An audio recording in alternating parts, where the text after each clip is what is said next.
สบายดีทุกคนยินดีต้อนรับเข้าสู่ช่องอาคาน้อยตอนนี้เฮาอยู่ป่าคือเฮาสิไปฮับเสาคูเนาะเสาคูเปิ่นสิมายามบ้านกันในระหว่างทางมันจะเป็นเส้นทางเปลี่ยวๆนะจะเป็นเส้นทางที่แบบบ่มีผู้คนแล้วก็จะเป็นเส้นทางที่ล่องชายแดนลาวกับพม่ามาเนาะค่อนข้างแบบว่าบ่มีคนสัญจรไปมาเฮาก็เลยว่าเป็นห่วงที่จริงเขาเราเอาหลานมานำเนาะหลานค่อยนี่แหละเนาะหลานกับเสาคูเพิ่นสิมาสิมาอยู่บ้านเนาะบ้านค่อยนี่แหละก็เลยว่าเอามาแวตามทางบ่แม่นมาแวมาท่าอยู่ทางเนาะเพราะว่าบอนเนี่ยที่เปรียวๆเขาก็สิข้ามไปเอาสิไปท่าเสาคูประมาณครึ่งทางเนาะอยู่เมืองรองพุ่นเนาะเอาสิไปท่าอยู่ค่ายทหารหั่นน่ะให้เขามาฮอดแล้วจึงมานำกันนี่เอารถจักรมาโอเคนี่ก็จะเป็นการเดินทางไปรับเสาคูระหว่างทางเด้อคือที่จริงเขามาคนเดียวแล้วก็ได้แต่ว่าเขาเป็นห่วงนะมีหลานหน่อยตุลีเนาะมานำแล้วแต่ว่าเขาเป็นห่วงมันเป็นได้ผู้หญิงนะเป็นเส้นทางที่แบบว่าค่อนข้างเปรียวๆเขาก็เลยว่าสิมาฮับเนาะโอเคได้เจอกันนี่เส้นทางก็จะเป็นแบบนี้แหละค่อนข้างแบบว่าเงียบสงบเลยเป็นแต่ป่าไม้แก่ๆแบบนี้อู้ต้องลองไปตามมันก็แคมป์ของนะลองแคมป์ของชายแดนลาวพม่าแล้วก็ที่จริงมันก็จะมีทหารค่ายทหารหลายๆค่ายอยู่เนาะอยู่เรียบชายแดนนี่ครับว่าเป็นตาย่านอยู่แต่มันเสียงค่ะนะผู้หญิงเนาะเดี๋ยวเกิดอุบัติเหตุมันยังมามีผู้ซวยเขาก็เลยมาโอเคทุกคนเดี๋ยวเจอกันกลับกันไปฮับเสาคูเลยในระหว่างทางคือ FC บางคนยังบ่ฮู้ว่าเสาคูกับอันนี้บ่ได้อยู่บ้านเดียวกันเนาะคือต้องบอกว่าบ่แม่นบ้านเดียวแล้วก็บ่แม่นเมืองเดียวจะเป็นคนละแขวงเนาะอยู่คนละแขวงกันเฮาอยู่บ่อแก้วแล้วก็เสาคูอยู่หลวงน้ำทาเนาะห่างกันจากบ้านเสาคูมาฮอดพี่ก็ประมาณ140กิโลเนาะค่อนข้างไกลขี่รถจักรมาก็เป็นเส้นทางแบบนี้เด้เป็นเส้นทางดินแดงเด้ต้องได้ใช้เวลาน้อยนึงเนาะใช้เวลาประมาณยังน้อยก็คือถ้าเป็นเสาคูบ่ต่ำกว่า5ชั่วโมงเนาะคือเฮานี่ประมาณ3ชั่วโมงกว่าก็ถึงละตอนนี้เฮาก็เอามาจีนมาเนาะก็สะดวกขึ้นนิดนึงเวลาไปมาหาสู่กันก็ค่อนข้างแบบว่าสะดวกสบายขึ้นนิดนึงนี่เจ้ามาจีนของเขาเสาคูประกันให้เนาะยังบ่ใจหมดเด้อยังพรอยู่ ชีวิตโอเคเฮาสิเดินไปเรื่อยๆคืออยู่จุดบอลนี่มันบ่ได้มีสัญญาณนะทุกคนเนาะตอนมีสัญญาณเฮาโทรบอกเสาคูว่าให้มาเนาะให้มาแล้วก็เดี๋ยวจวบกันพ้อกันอยู่ไสก็เฮาเดี๋ยวสิมานัดกันอยู่หั่นเนาะโอเคให้เพิ่นมาติ๊กๆเฮาก็ไปเนาะบ่ต้องท่าว่าสิฮอดจุดใดหั่นเฮาไปติ๊กๆจนกว่าว่าสิเห็นเสาคูก็มาเนาะให้มาจนกว่าว่าสิเห็นเฮาเนาะไปเจอกันระหว่างทางโอเคสบายดีทุกคนตอนนี้เฮามาฮอตแล้วนี่2คนนี่ ในระหว่างทางเฮาต้องกินข้าวเนื่องจากว่าเฮายังบ่ทันได้กินข้าวสวยเถอะเสาคูก็ออกมาแต่ตอนเช้าๆเนาะตอนเช้าๆตอนนี้ก็ประมาณ2โมงแล้วเฮาก็มาฮอตครึ่งทางคือมาคนละครึ่งเฮามาถ่ายอยู่ชายแดนแล้วก็มาพอดีมาฮอตอันนี้เฮาต้องกินข้าวก่อนโอ้ยได้ยินเสียงกบแสดงว่ามีน้ำ มากินทั้งนี้ดีกว่าเต้นี่ได้ยินเสียงน้ำไหลเบิ่งกันน่าจะมีน้ำทุกคนได้ยินเสียงกบ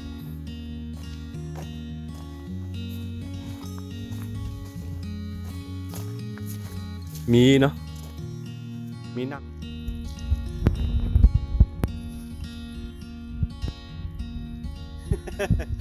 น่ารับเอามือตัวเองอัดนี่ไปเห็นอ่ะไทยลานเป็นตะกล้องเอามืออัดจีปูจีปะนี่หาที่กินข้าวกันได้พี่น้องเด้อแคมทางเดินทางเป็น100 กิโลเกิน140 กิโล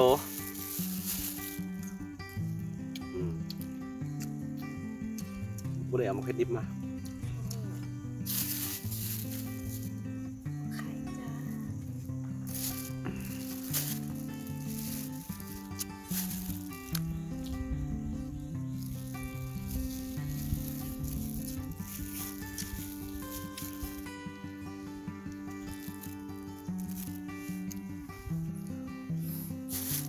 จ้ะจ้ะจ้ะจ้ะจ้ะนี่อาหารปลาคือกัน คือได้ยินเสียงน้ำไหลบ่นั่นคือน้ำโขงเด้อน้ำโขงมีใบตองมีกล้วยปลาคันไว้กล้วยปลโอ้ ซิวเต็ม ช่วยมาแกะแม่ช่วยลุงน้ำมัน อืม แม่ช่วยลุงอีหน้ามาพาโมละหาเลยเด้อ นี่น้ำมันมั่ว หมอที่หมอ ไม่ไหม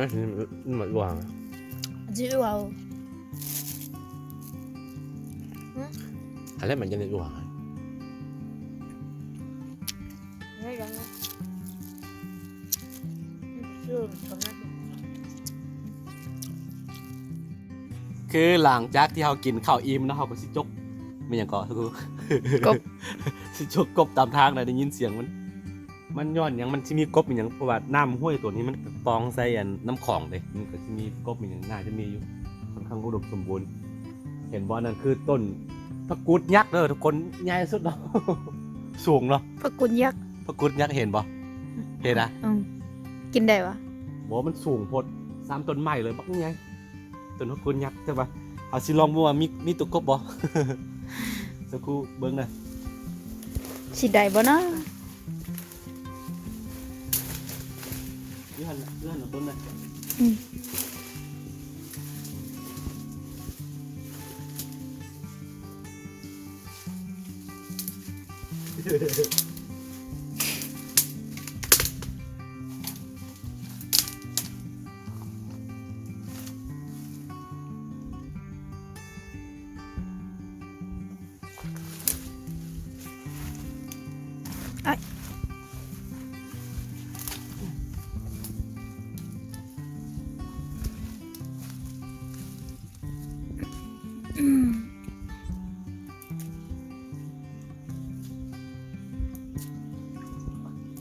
มีใครมัน ไข่กบนะ นี่ไอ้กบแต่มันพูดว่าตัวมันไปอยู่ไหน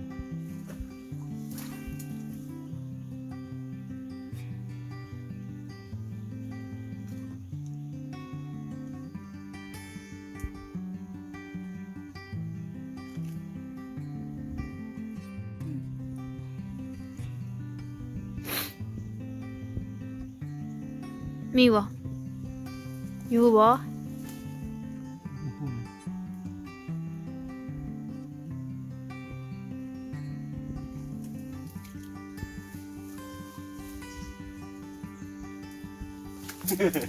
ได้อะ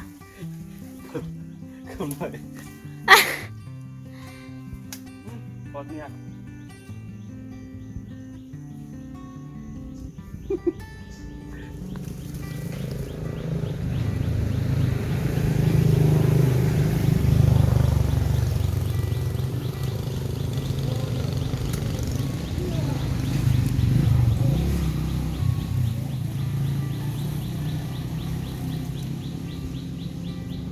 กินครบ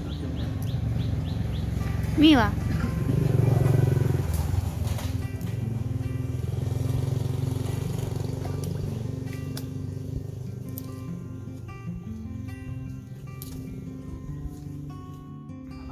อืมไป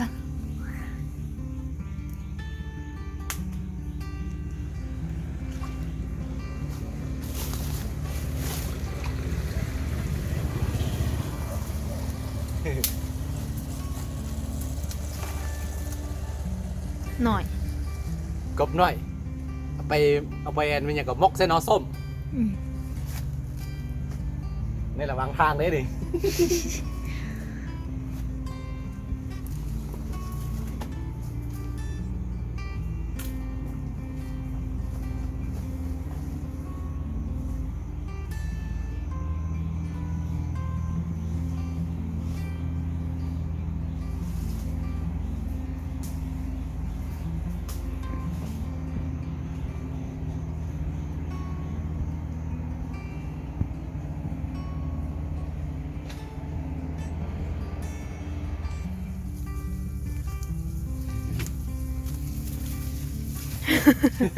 โอ้น้ำตกตาก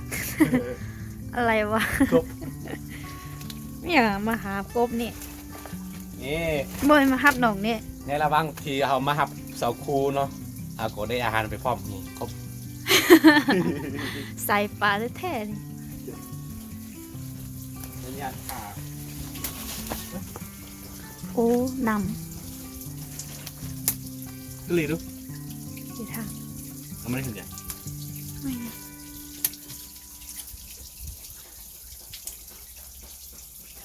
เล่นไปเล่นมาอยู่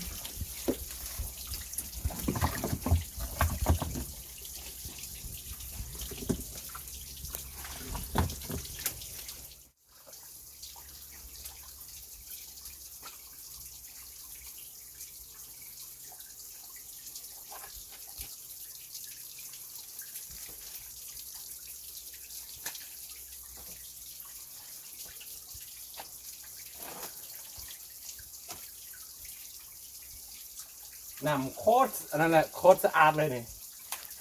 ออกมาจากพบหิน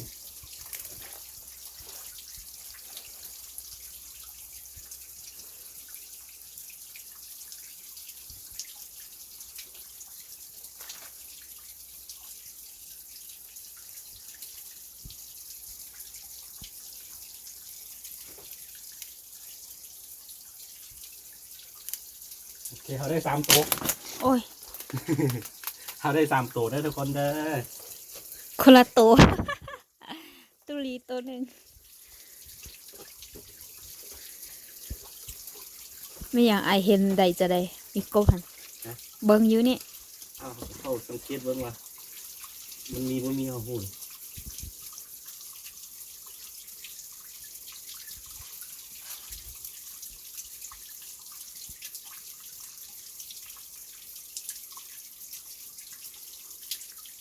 เนี่ย ตึกหน่อย ตะกบ กบหน่อย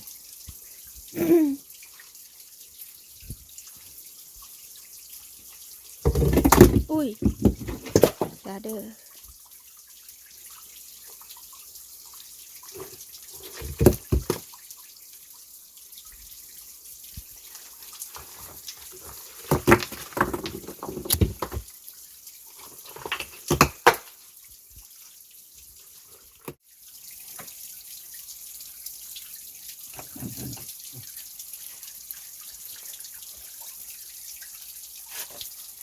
พอละ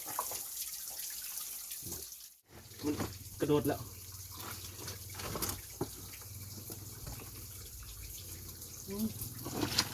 มันกระโดดแล้ว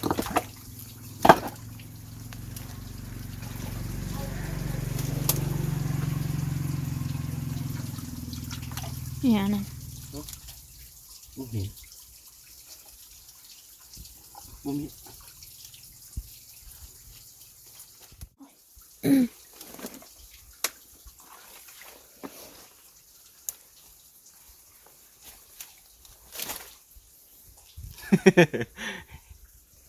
พอละตัว พอดีมกกิน มกเก็บ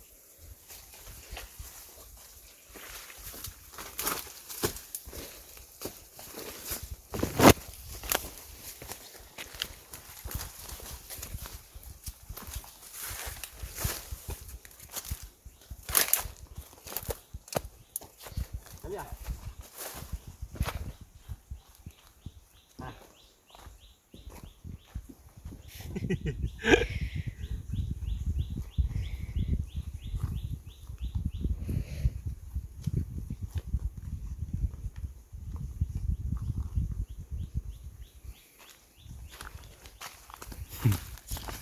กบ น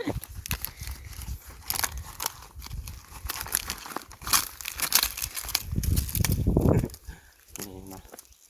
อาหารระหว่างทางไม่ไปอาหารระหว่างทาง เอาหาอาหารไปนะ มาแบบบ่ให้เสียเวลาเนาะ เดี๋ยวน้องก็ไปเพื่อนแล้วก็บ่มีอันกินกว่าเอานี่กิน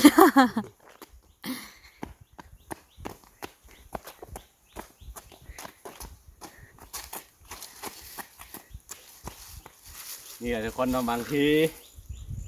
ไม่อย่างก่อนระยะทางกว่าไอ้ที่ทางเขา มีความแบบว่าคิดฮอดกันบางที่เขาอยู่ร่วมกันตลอดมันเถอะกะสิเบื่อกันเลยทุกคนอยู่แบบนี้ก็ดีนี่ดีไปอีกแบบแต่บางครั้งก็ทรมานเลยทุกคนเด้แต่เป็นมา2-3 เดือนเห็นกันครั้งหนึ่งกันนี่นะต้องทำใจเนาะ ทำใจหน่อย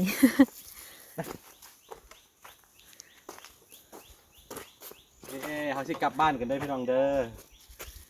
กลับบ้านใส่บอกรถเนาะคุณเด้อ ยูฮันมีเกิดตุลีว่าไกล ที่เป็นลักษณะเด้อกลับบ้านกัน